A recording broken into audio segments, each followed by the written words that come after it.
جب ہم world literature کی بات کرتے ہیں تو عموماً انگلش، رشین اور فرینچ لٹریچر کا ذکر زیادہ ہوتا ہے، لیکن اگر سچ پوچھیں تو جرمن لٹریچر کے ذکر کے بغیر عالمی ادب نامکمل ہے۔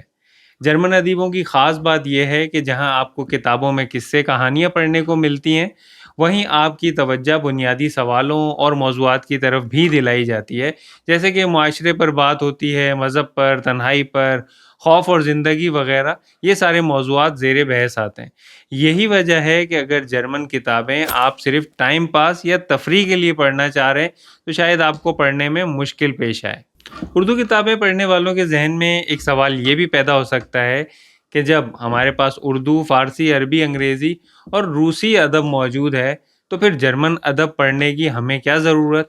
تو اس کا جواب یہ ہے کہ ہر ادب انسان کو دنیا کے ایک نئے زاویے سے دیکھنے کا موقع دیتا ہے، اور جرمن ادب کی تو خاص بات یہ ہے کہ یہ آپ کو دعوت فکر دیتا ہے۔ مطلب کتابوں میں موجود کرداروں کی ظاہری زندگی سے زیادہ ان کے اندر چلنے والی کشمکش پر توجہ دلائی جاتی ہے۔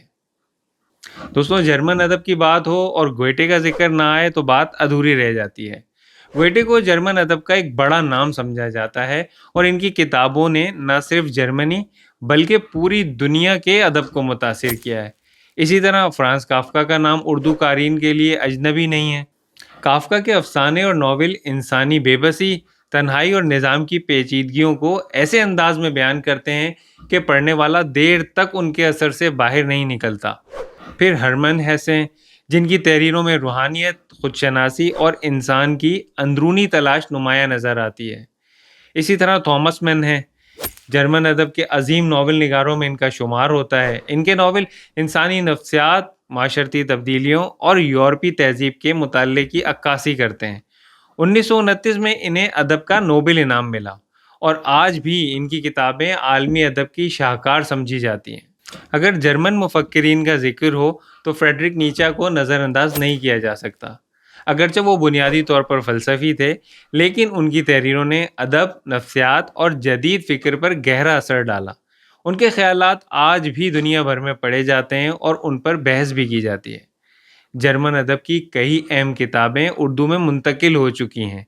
ان تراجم کی بدولت وہ قارئین بھی عالمی ادب سے لطف اندوز ہو سکتے ہیں جو انگریزی یا جرمن زبان سے واقف نہیں ہیں۔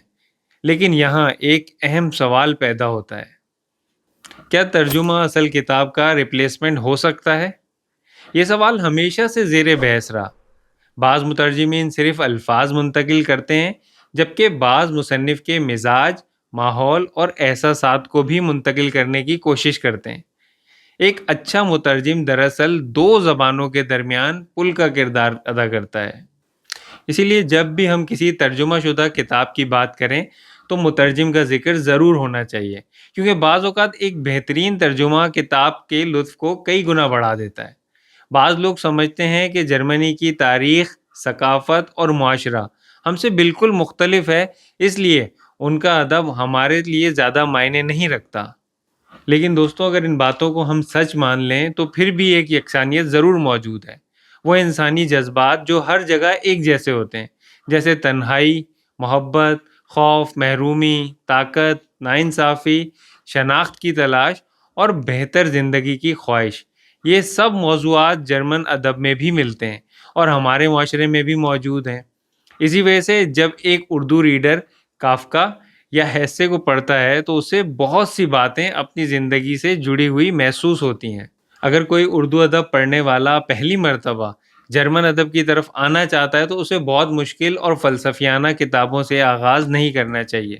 آپ کا سوال ہوگا پھر اسے کیا پڑھنا چاہیے، تو اسے مختصر افسانوں، منتخب کہانیوں یا نسبتاً آسان ناولوں سے آغاز کرنا چاہیے، جیسے کہ کافکا کے افسانے، ہیسے کی بعض مشہور تحریریں یا گوئٹے کی منتخب کتابوں سے آغاز کیا جا سکتا ہے۔ دوستوں، اگر آپ کو آج کی ہماری یہ جرمن لٹریچر کی ویڈیو پسند آئی ہو تو اسے لائک، شیئر کریں اور چینل کو سبسکرائب کریں۔